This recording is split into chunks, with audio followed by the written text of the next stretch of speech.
Bien, mis hermanos, que el Señor en esta mañana les guarde, el Señor les bendiga a cada uno de ustedes.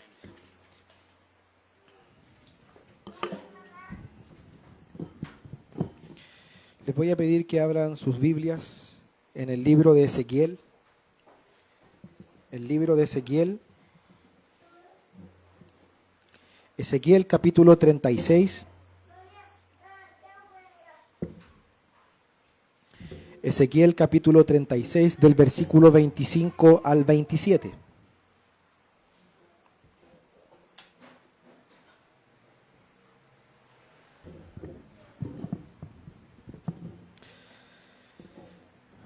Ezequiel capítulo 36 del versículo 25 al 27.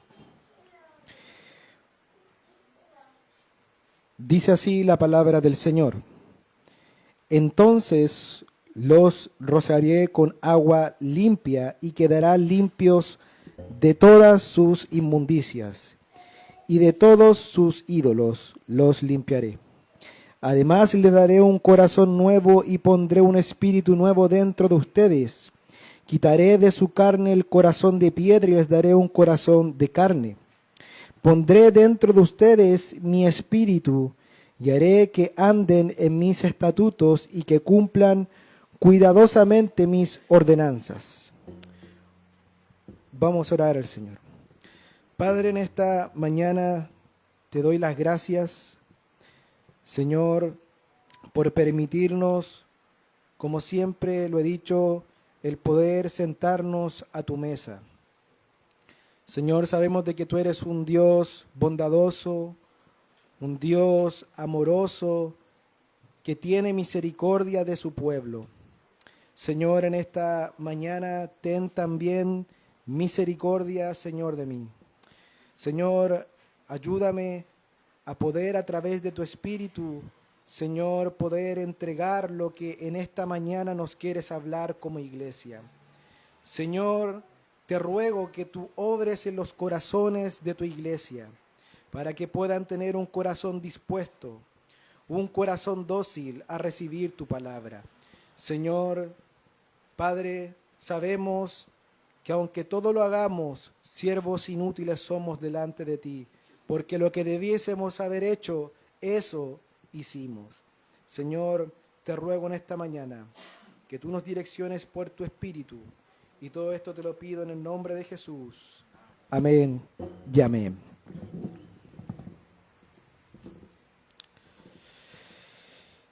Mis hermanos, cuando nosotros hablamos del marketing o cuando nosotros nos introducimos en la materia de ventas, al menos existen 10 reglas de oro para que nosotros podamos vender un producto. Y una de esas reglas de oro, que son 10, es crear el valor del producto. ¿Cómo es eso? ¿O cómo se hace eso? Que yo presento el producto, pero no necesariamente lo presento como todas las personas lo hacen, sino que yo creo una necesidad en la persona para que ese producto sea algo que tenga valor para ello. Si yo sé que mi cliente necesita una bicicleta, le voy a presentar la mejor bicicleta del mercado, porque yo sé lo que él necesita. Y pareciera, mis hermanos, que en este libro de Ezequiel, Dios hace lo mismo con el pueblo de Israel. Primero le presenta la gran necesidad que ellos tienen de Dios. Les presenta y les muestra todas sus inmundicias, todos sus ídolos, todo lo que ellos habían roto con respecto al pacto de Israel. ¿Para qué? Para que luego nosotros veamos la gran necesidad de que este pueblo tenía que ser regenerado, que había un pacto que ellos habían roto, pero que debía haber otro pacto en donde el Señor justamente iba a limpiarlo de sus ídolos, los iba también a transformar su corazón, colocando un corazón nuevo, sacando un corazón de piedra. Y mis hermanos, pareciera de que esta palabra suena dura. Pero en este capítulo y en estos versículos el Señor está mostrando la esperanza futura del pueblo de Israel.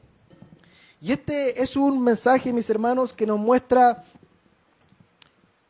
la esperanza, que nos muestra cuán glorioso y cuán poderoso es el Señor. Y lo primero que el Señor les muestra es su inmundicia, los ídolos y su duro corazón y lo estériles que ellos eran, producto de no colocar por obra sus estatutos y los mandatos del Señor. Pero, ¿por qué sucedió esto en el pueblo de Israel? Porque, como bien mencionaba, ellos olvidaron el pacto que Dios había hecho con ellos. Si nosotros nos vamos a Levíticos, en el capítulo 26, versículos 27 y 33, el Señor muestra cuáles son las bendiciones de cumplir el pacto y cuáles son las maldiciones de no cumplir el pacto. También lo vemos, ¿cierto?, en Deuteronomios capítulo 28. Y también vemos las advertencias en Deuteronomio capítulo 6 de no cumplir el pacto que el Señor había hecho y que el pueblo de Israel había roto con Dios. El pueblo de Israel, mis hermanos, perdió la senda espiritual, perdió la confianza en Dios.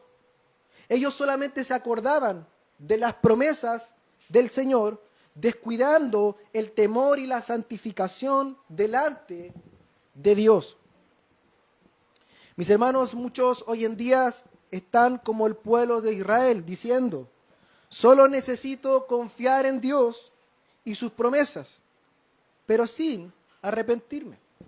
Muchos hoy en día están como el pueblo de Israel y que dice que Dios entiende mi pecado porque Él mismo vivió en esta carne.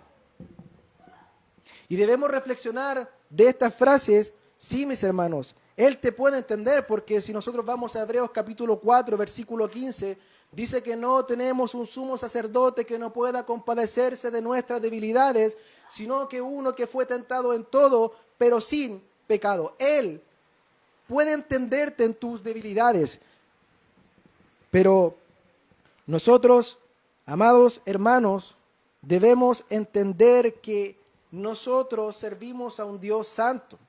No se nos debe olvidar que nosotros servimos a un Dios todopoderoso, a un Dios que todo lo ve. Y el pueblo de Israel se olvidó de quién era Dios y su pacto. Mis hermanos, Israel se olvidó de proclamar la gloria de Dios y de santificar el nombre de Dios en su conducta. Por eso les dice que serán limpios de sus ídolos y de sus inmundicias. Leamos el versículo 25 que dice así: entonces os rociaré con agua limpia y quedaréis limpios de todas vuestras inmundicias y de todos vuestros ídolos os limpiaré.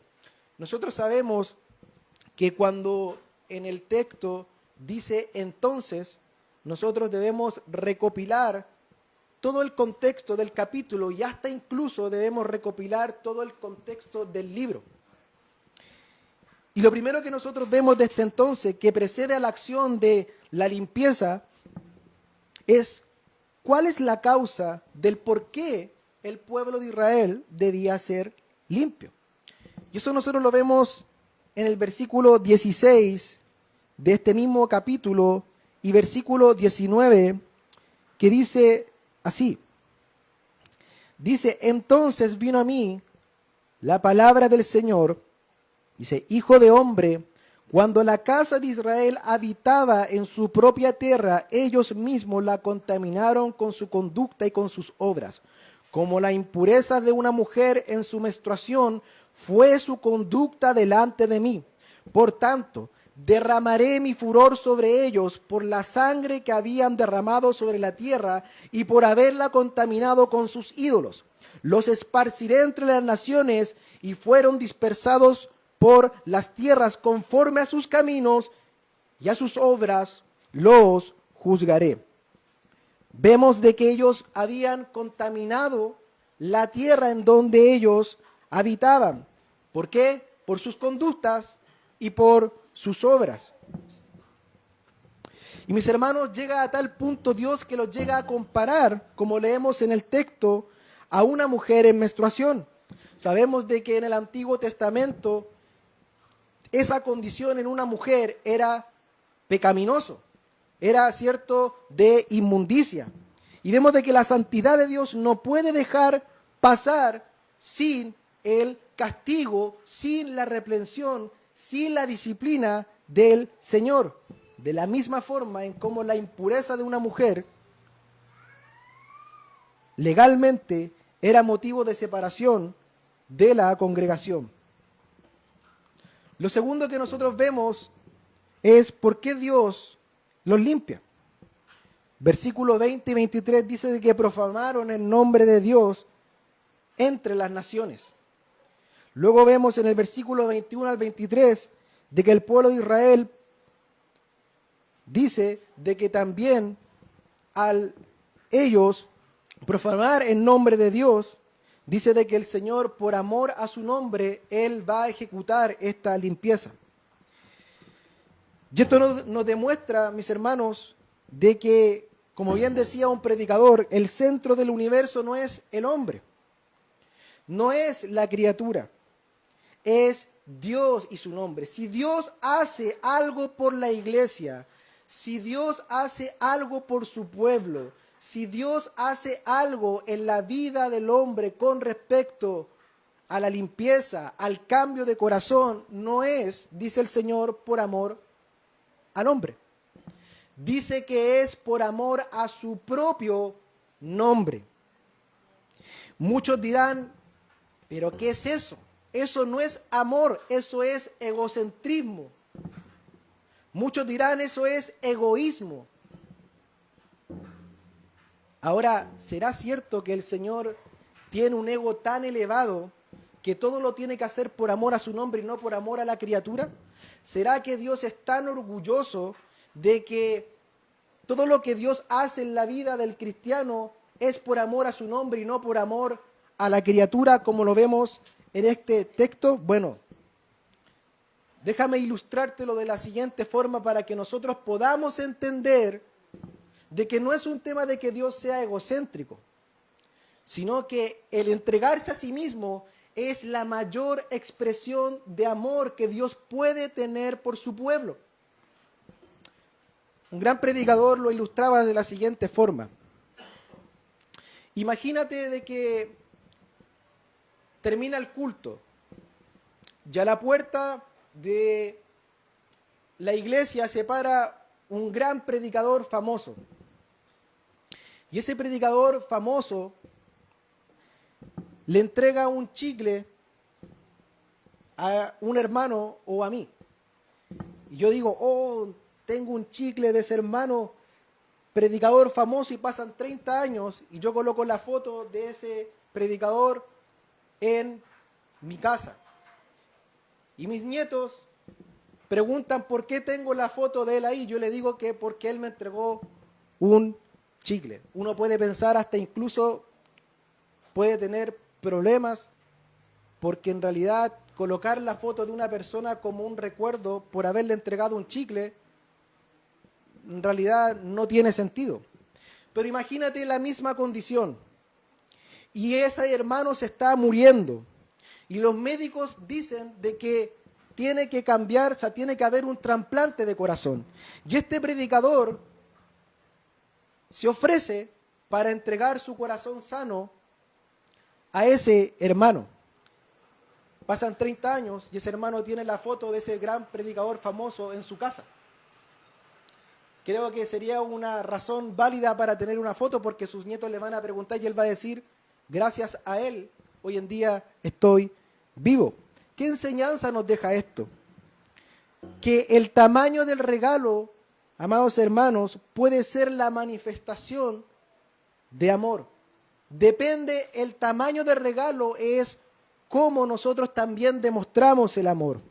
Regalar un chicle no demuestra mucho amor, pero sí salvar una vida demuestra un gran amor. Volvamos al tema inicial de que Dios hace todo por amor a su nombre.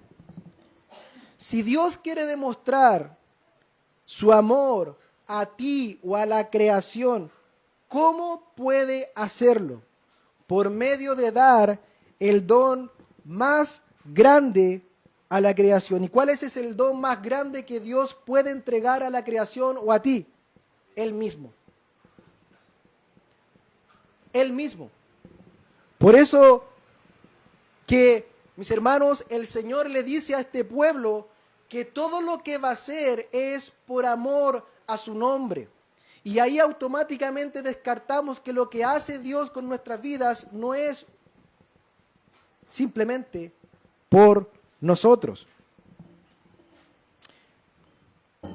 Pero la pregunta es, ¿cómo iba a lograr esa santidad en ellos? ¿Cómo iba a lograr esa santidad? ¿Cómo iba a reivindicar su nombre en medio de este pueblo que no cumplía el pacto del Señor? ¿Cómo lo iba a hacer? ¿Cómo lo iba a lograr? A través de la limpieza. Dice que los iba a rociar con agua. Y el agua, mis hermanos, debemos entender de que en los tiempos tenía un significado fundamental. Era parte de la vida y de la santificación también del pueblo de Dios. Si nosotros nos ponemos a estudiar los libros del Antiguo Testamento, podemos ver de que tenía incluso un simbolismo que derivaba de los lavados de agua que tenían la intención de eliminar la impureza, incluso ceremonial. Por ejemplo, vemos en Éxodo capítulo 30, versículo 17-21, de que antes de que los hombres que ingresaban al santuario tenían que tener unos lavatorios antes de ingresar y tenían que lavar sus manos y sus pies, incluso su cuerpo entero, para poder presentarse delante de Dios. Levítico 14, también 52, muestra también la purificación a través de las aguas de las casas que estaban infectadas producto de que habían muertos. Si había un muerto, toda la casa era contaminada y la única forma de poder limpiarlos era a través del agua. Incluso en el Antiguo Testamento vemos en Números 17, 19 y 19 la purificación de los inmundos que era a través del agua. De la misma forma, en cómo se tenían que utilizar el agua para limpiar ciertos ritos ceremoniales del pueblo de Israel, también este pueblo tenía que ser rociado con agua para ser limpiado y purificado. ¿Pero de qué debían ser limpios? De dos cosas. Debían ser limpios de sus inmundicias y de sus ídolos. ¿Qué es un ídolo? ¿Qué es un ídolo en la vida del pueblo de Dios? ¿Qué es un ídolo? ¿O cómo nosotros podríamos definir un ídolo? Hay un autor que dice lo siguiente con respecto a los ídolos. Cualquier cosa o persona que captura nuestro corazón, nuestra mente, nuestros afectos más que a Dios. En aquel tiempo, mis hermanos, la idolatría era evidente.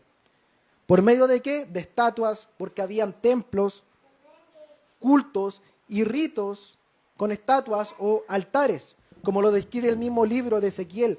¿Cuál era el pecado que tenía el pueblo de Israel? Eran sus ídolos. Vemos en Ezequiel 8, del 8 al 10, que fueron a sus ídolos y los pusieron en el templo del Señor. Vemos también de que tenían altares y Dios los manda a destruir. Mis hermanos, llegaron al punto el pueblo de Israel de la idolatría que tenían al romper este pacto, que ofrecieron en sacrificio vivo a sus hijos a los ídolos. Eso lo leemos en Ezequiel 16, del 20 al 21. Quizás en este tiempo no aplica mucho las estatuas, porque nosotros cuando caminamos por la calle no vemos a las personas que están adorando estatuas en la calle. Pero aún en este tiempo son otros los ídolos a los que la iglesia adora. Mis hermanos, los ídolos incluso pueden ser cosas buenas.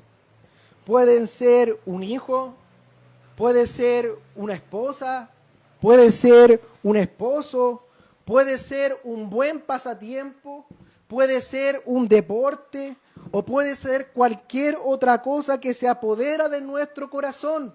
Recordemos que el mandamiento del Señor dice: no tendrás dioses ajenos delante de mí. Todo lo que interfiere en nuestra relación con Dios, todo lo que interfiere de que nosotros, como dice su palabra, que amemos al Señor con toda nuestra mente, con todo nuestro espíritu, con toda nuestra fuerza, eso se convierte en un mortífero ídolo en nuestras vidas y en nuestro corazón. ¿Qué ídolos, mis hermanos, nosotros tenemos en nuestro corazón? ¿Qué es lo que está interfiriendo como el pueblo de Israel interfería con respecto a sus ídolos? ¿Qué ídolos están interfiriendo en nuestro corazón que nos impiden el poder acercarnos más a Dios? Mis hermanos, bueno, de la misma forma en como el pueblo de Israel necesitaba ser limpiado de sus inmundicias y de sus ídolos, también la iglesia de hoy necesita ser limpiada de su inmundicia. Hoy, mis hermanos, existe hombres fornicando en la carne y en el espíritu. Hoy en día existen pastores adulterando con sus ojos. Hoy en día, mis hermanos, predicadores viendo pornografía. Hoy en día, mis hermanos, muchos, luego de haber fornicado y adulterado, suben al púlpito como si nada, o al altar, o toman algún servicio de la iglesia. Mis hermanos, quizás esta palabra es dura, y en la posición en que muchas veces los predicadores se encuentran, como Ezequiel, es difícil. Pero también es un mensaje para la iglesia de que debe dejar los ídolos y la inmundicia. También es necesario de que la iglesia del día de hoy, el pueblo del Señor, sea regenerado. Porque, mis hermanos, no es tu nombre el que tú ensucias. Es el nombre del Señor que ensucias. Es el nombre del Señor que queda en el suelo. Es el nombre del Señor el que no se reivindica entre las naciones. A veces, mis hermanos, decimos con orgullo: somos el templo y la iglesia de Dios, pero fornicamos, adulteramos, vemos con nuestros ojos cosas que no debemos ver y decimos que somos el templo del Señor. Si en realidad lo somos, necesitamos urgentemente ser limpios de nuestras inmundicias y de nuestros ídolos. ¿Cuáles ídolos? Pasar muchas veces más tiempo en otras cosas que en Dios. Amar más el dinero que a Dios. Pasar más tiempo en la televisión que leyendo la Biblia. Amar más el trabajo que el servicio a Él. Idolatrar más a los hombres. Mis hermanos, hoy no levantamos estatuas en las iglesias, pero sí somos capaces de levantar y exaltar más a los hombres que a Dios. Primero, mis hermanos, de la misma forma como Dios iba a limpiar a su pueblo para que fuera restaurado y habitara en la tierra, así también la iglesia debe ser limpiada y restaurada en estos últimos tiempos. De la misma forma en como la iglesia tenía que llegar, porque ellos fueron esparcidos, tenían que llegar a su pueblo, pero tenía que primero limpiarlos. De la misma forma, la iglesia de hoy, para poder llegar al reino de los cielos, necesita ser una iglesia pura, inmaculada, limpia. El Señor dijo en el Sermón del Monte en Mateo capítulo 5, versículo 8, que todos los de limpio corazón eran los que iban a ver al Señor. ¿Cómo está tu corazón hoy? ¿Cuáles son tus inclinaciones? ¿Cuál es tu dirección? ¿Hacia dónde te estás direccionando? ¿O hacia Dios o a los ídolos? Segundo, la limpieza de la inmundicia e ídolos era una promesa, mis hermanos, de restauración para el pueblo. Mis hermanos, esto es lo maravilloso y lo glorioso del Señor. Que este no es un mensaje para reprender y darte duro, sino que es un mensaje de esperanza, porque estas eran promesas de una futura restauración del pueblo de Israel.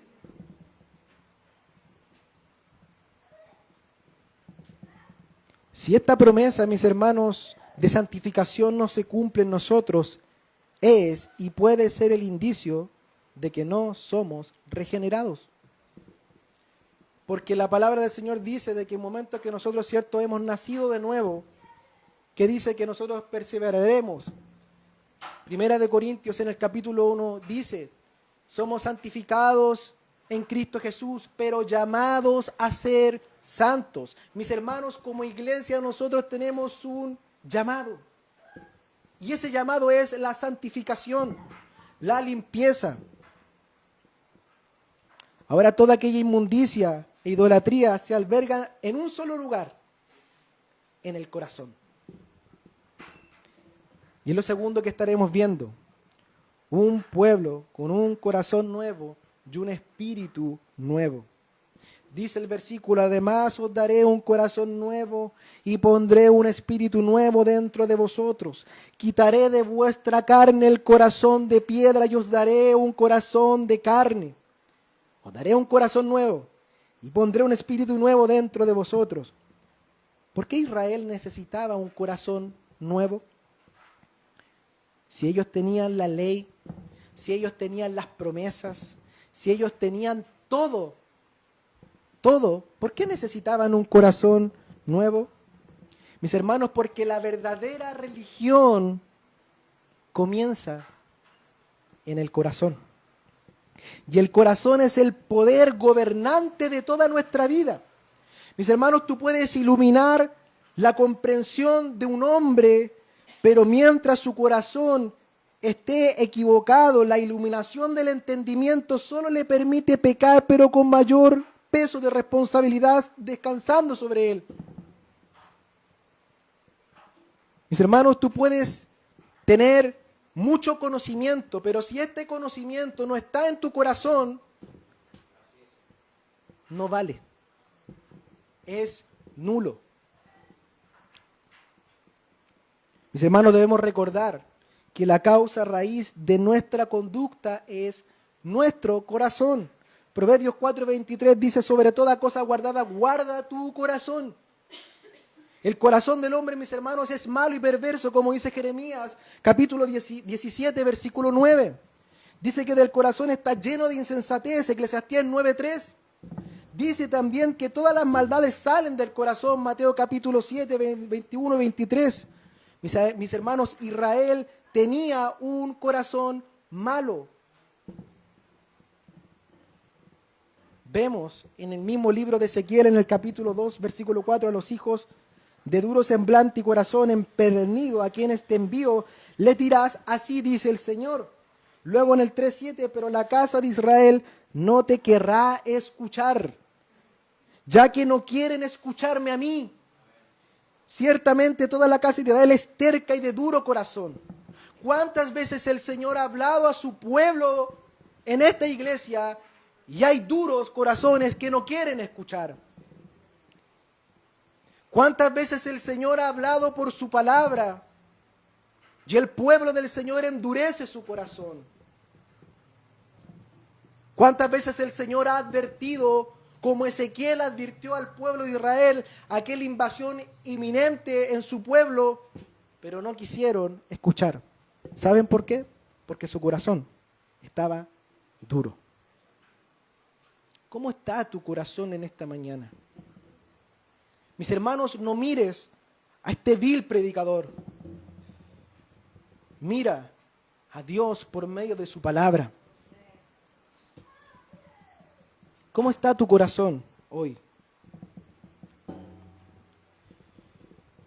¿Será que tenemos un corazón duro? Y esta es la transformación, mis hermanos, espiritual prometida en el nuevo pacto. En lugar de que la ley funcione de forma exterior, Dios prometió un nuevo corazón para que la ley funcione desde dentro hacia afuera, al ser escrita en nuestros corazones, como dice Hebreos 10:16. Este es el pacto que haré con ellos después de aquellos días, dice el Señor. Pondré mis leyes en su corazón y en su mente las escribiré. Mis hermanos, tú puedes venir todos los días al culto. Puedes participar en todas las oraciones. Puedes ir a todas las predicaciones en la calle. Y aún así tener un corazón lejos de Dios. Dice la palabra del Señor, mi pueblo de labios me honra, pero su corazón está lejos de mí. Ahora también está la otra parte de la excusa para no estar activo en las cosas de la iglesia o espiritualmente. Justamente porque Dios mira el corazón. Pero también es un síntoma del corazón cuando dejamos de asistir a los medios de gracia que Dios nos ha provisto. Dios promete en estos versículos que nuestra naturaleza va a ser cambiada. Dios promete, mis hermanos, de que nuestro corazón ya no va a ser un corazón de piedra, va a ser un corazón de carne, sensible a las cosas del Señor. Luego dice, quitaré de vuestra carne el corazón de piedra y os daré un corazón de carne. ¿Qué es lo que es un corazón de piedra?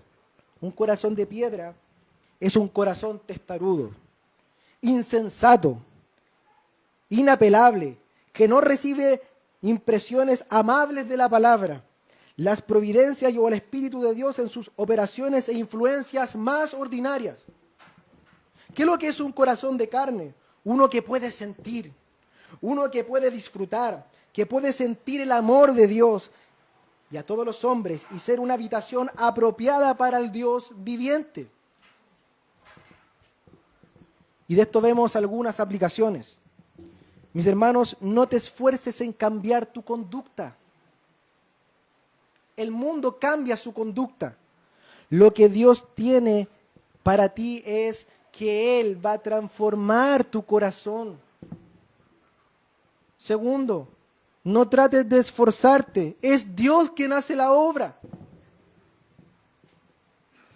Tercero, no basta con creer algunas verdades intelectuales y ya eres cristiano. Tiene que haber una transformación en tu corazón. De nada te sirve poder estudiarte la Biblia completa si, vuelvo a repetir, no está en tu corazón. Puedes leer todos los libros que puedan estar a tu disposición. Puedes estudiar en un seminario, pero si no, tu corazón no ha sido transformado, de nada va a servir. ¿Evalúas cómo está tu corazón en esta mañana? ¿Será un corazón de piedra o un corazón de carne? Mi hermano, no tienes que hacer nada en cuanto a obras para que Dios cambie tu corazón. Nada. Solo venir a Cristo. Solo rogar de que esta promesa de regeneración te alcance a ti. Como Dios promete, porque esta es una promesa, mis hermanos. Y esta promesa va a alcanzar a todos aquellos hijos verdaderos del Señor. Si un corazón nuevo, mis hermanos, la orientación natural del hombre es rebelarse contra Dios, como lo hizo el pueblo de Israel. Por eso Dios nos manda la ayuda para poder por obra sus estatutos. ¿Cuál es la ayuda que hoy en día nosotros tenemos para poder cumplir los estatutos del Señor? Su Espíritu Santo. Leamos el versículo 27. Pondré dentro de vosotros mi espíritu y haré que andéis en mis estatutos y que cumpláis cuidadosamente mis ordenanzas. Mis hermanos, y aquí nosotros debemos recordar que en el Antiguo Testamento el Espíritu moraba de forma temporal en algunos hombres que el Señor elegía para ciertas misiones. Por eso que, mis hermanos, nosotros vemos en el libro de Ezequiel en el capítulo 10, versículo 18, cómo la gloria del Señor salió del templo, porque la gloria del Señor estaba en el templo, pero producto de haber roto el pacto con el Señor, dice que la gloria, dice Ezequiel, dice que vio la gloria que salió del templo del Señor, los abandonó. Y mis hermanos, uno de los mayores castigos que el pueblo del Señor puede vivir es que Dios se vaya. Uno de los mayores castigos que puede recibir esta iglesia es que el Señor, tanto de hablar, el Señor se vaya.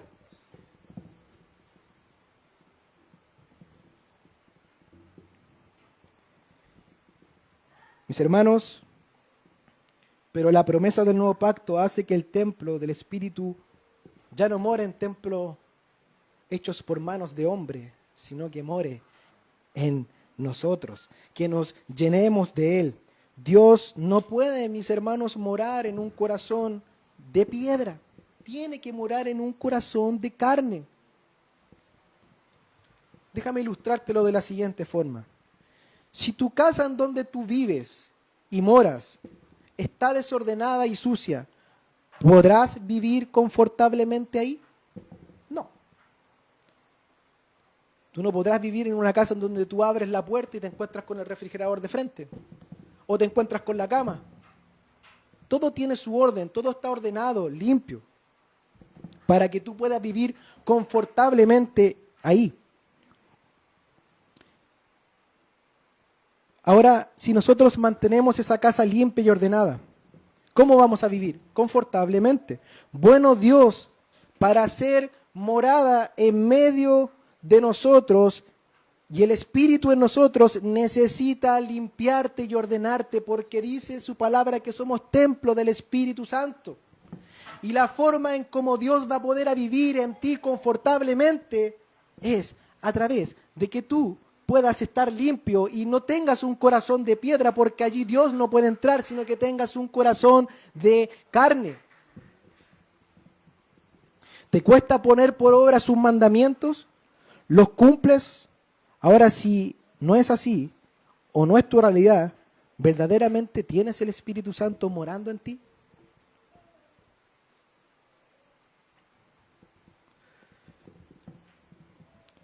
Veamos algunas aplicaciones finales, porque todo esto que nosotros hemos, o que se ha expuesto, es para que nosotros tengamos una conciencia más plena del Señor.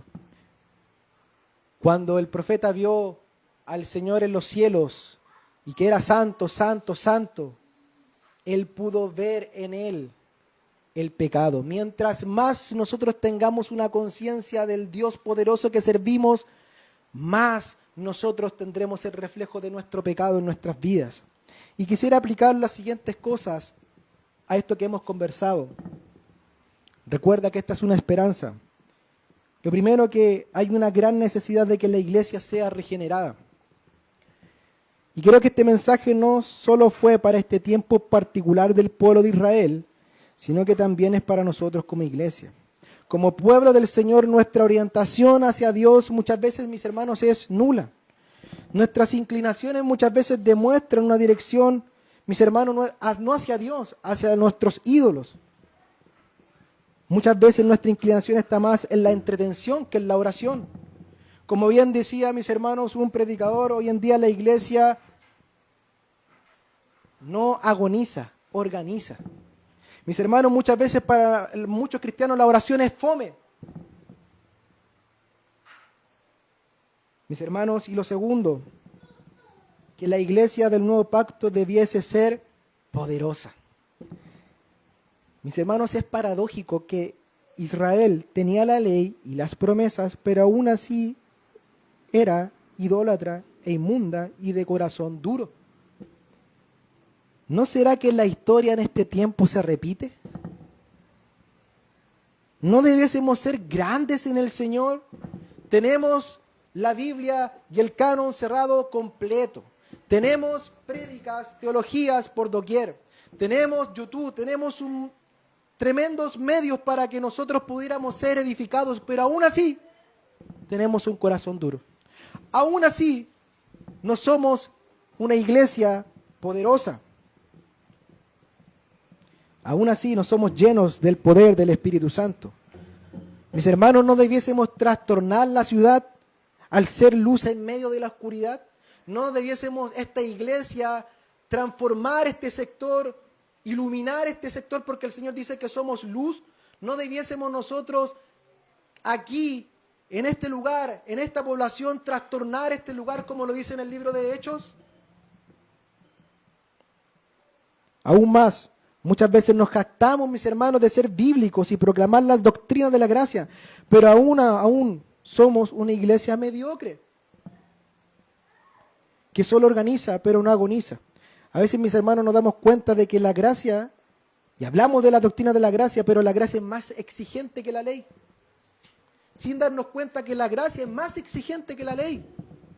El Señor dijo, todo hombre dice que mira a una mujer y la codicia en su corazón, ya ha adulterado con ella en su corazón. O sea, la gracia era mucho más potente que la ley. Todo esto pasa porque si bien el Señor puso la ley escrita en nuestros corazones transformados, simplemente no la vivimos porque aún no ha sido cambiado nuestro corazón. Mis hermanos, tercero y último, tenemos una esperanza gloriosa para aquellos hombres que se apartan o no han nacido de nuevo. Mis hermanos, esta es una esperanza gloriosa para todos aquellos que no han nacido de nuevo. Es una esperanza gloriosa para todos aquellos que se han apartado del Señor. Es una esperanza de restauración gloriosa. El Señor menciona que cuando los limpie, los restaurará sus ciudades. La tierra será cultivada y su gente será restituida. Mis hermanos, si hoy en día la iglesia está como está, es porque no ha sido limpia, porque no ha sido regenerada. Hoy en día la iglesia vive en ruinas. ¿Por qué? Porque la iglesia tiene un corazón duro. Porque sus inclinaciones son hacia sus ídolos y no hacia Dios. Pero el Señor, ¿qué dice? Todo aquel que le alcance esta promesa, si nosotros leemos los versículos más adelante, dice de que las ciudades van a ser restauradas. La tierra que se cultivaba iba a empezar a florecer y su gente iba a ser restituida. El pueblo de Dios que había sido esparcido se iba a reunir nuevamente.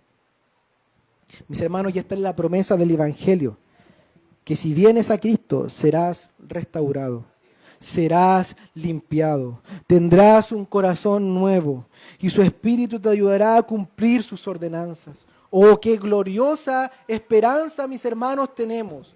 Que si tú no tienes un corazón de carne, si tu corazón ha sido endurecido, si te has dejado guiar y envolver por las inmundicias y por los ídolos, hoy tenemos una esperanza de que si tú vas a Cristo, tu corazón será transformado, tu vida será restaurada, y ese es el poder del Evangelio.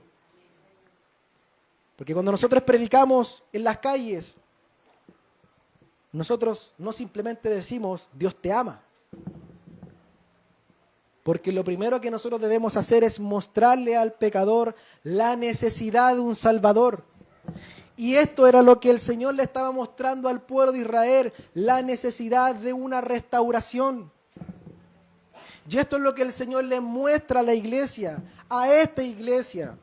La necesidad de ser restaurada, la necesidad de que ya no anden más en sus ídolos, ya no anden más en sus inmundicias, que tengan un corazón dócil, sensible a la presencia del Señor, sensible a su palabra, que cuando el Señor diga vayan, la iglesia vaya.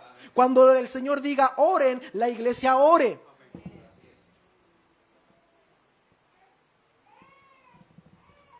Mis hermanos, este es un mensaje para esta iglesia.